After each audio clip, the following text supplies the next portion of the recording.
Hello friends, आपका स्वागत है मेरे छोटे से गार्डन में। आज मैं आपको बताऊंगी एक ऐसी खाद के बारे में जो ताजे गोबर से बनती है, जो बहुत ही पावरफुल है और जो आपके प्लांट बिल्कुल भी ग्रोथ नहीं कर रहे हैं, ऐसे रुके हुए हैं, आपको समझ नहीं आ रहा है कि इनमें क्या करें, तो ये खाद उनमें जान डाल देगी और अच्छी ग्रोथ इस खाद से होगी। और जो भी आपकी बेल वाली सब्जियां हैं या फिर आपके फ्रूट के प्लांट हैं या फिर बैंगन, तोरी, लौकी, जो भी आपकी सब्जियां हैं, फूल वाले पौधे हैं, सभी में इस खाद से अलग ही एक रौनक आ जाएगी। आप इसे जब बनाएंगे खुद भी इसका रिज़ल्ट देखेंगे। ये कमाल की खाद है और आप इसे 24 घंटे का जो गोबर होता है उससे बना सकते हैं। ये बहुत ही इफ़ेक्टिव है। इसके लिए कुछ चीज़ों की ज़रूरत होती है जो आसानी से हमें उपलब्ध हो जाती हैं। कुछ चीज़ें तो घर में से ही मिल जाती हैं, बाकी आप अगर आपके पास गाय का गोबर नहीं है तो आप गौशाला से ला सकते हैं या कहीं जिसके जैसे कि डेयरी फार्म वगैरह होते हैं वहाँ से ला सकते हैं।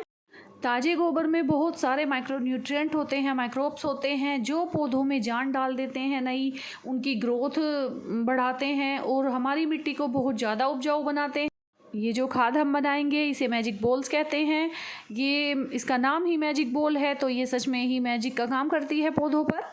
तो इसमें सभी माइक्रोन्यूट्रिएंट होते हैं, तो जब हम पौधे को लगाते हैं उस टाइम हम इसकी जड़ों के पास रख देते हैं, तो इसमें से जो माइक्रोन्यूट्रिएंट वो निकलते रहते हैं। पौधे को सभी तरह के जो माइक्रोन्यूट्रिएंट है वो मिलते रहते हैं टाइम टाइम पर।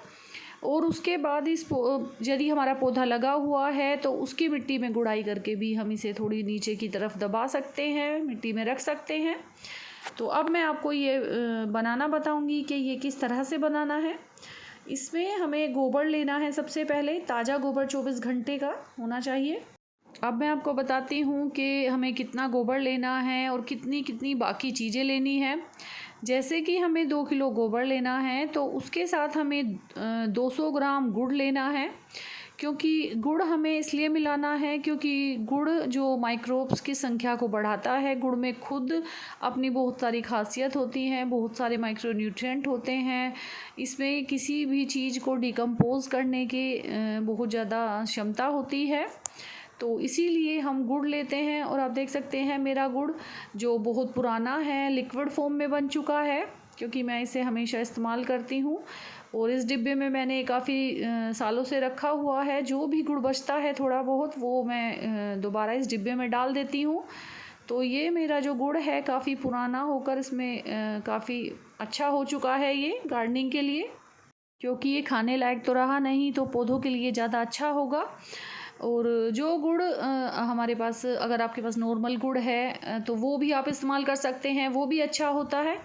उसके बाद आपको लेना है बेसन 200 ग्राम।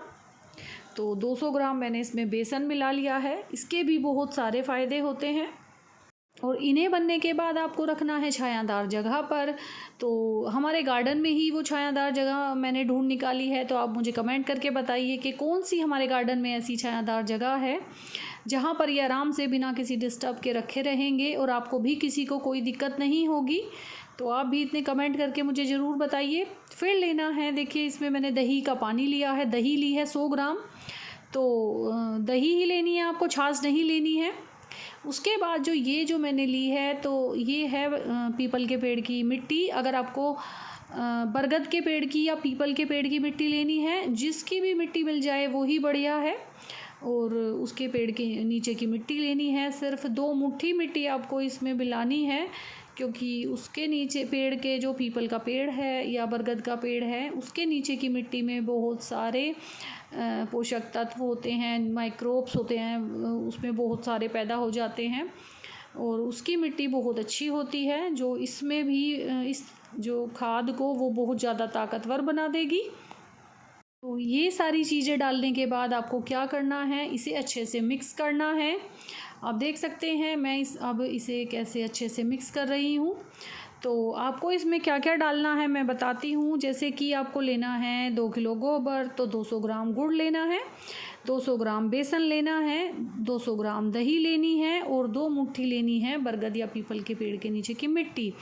वो सारी चीज़ें मैंने अब इसमें मिला ली हैं और इसे मैं अच्छे से मिक्स करूँगी।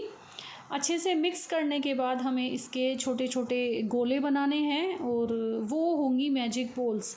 उन्हें रखना है कुछ दिन के लिए छायादार जगह पर, और फिर हमारा ये जो खाद है वो बनकर तैयार हो जाएगा, जो हर प्लांट के लिए हर प्लांट की सभी ज़रूरतों को पूरा करेगा और उसमें एक नई जान डाल देगा।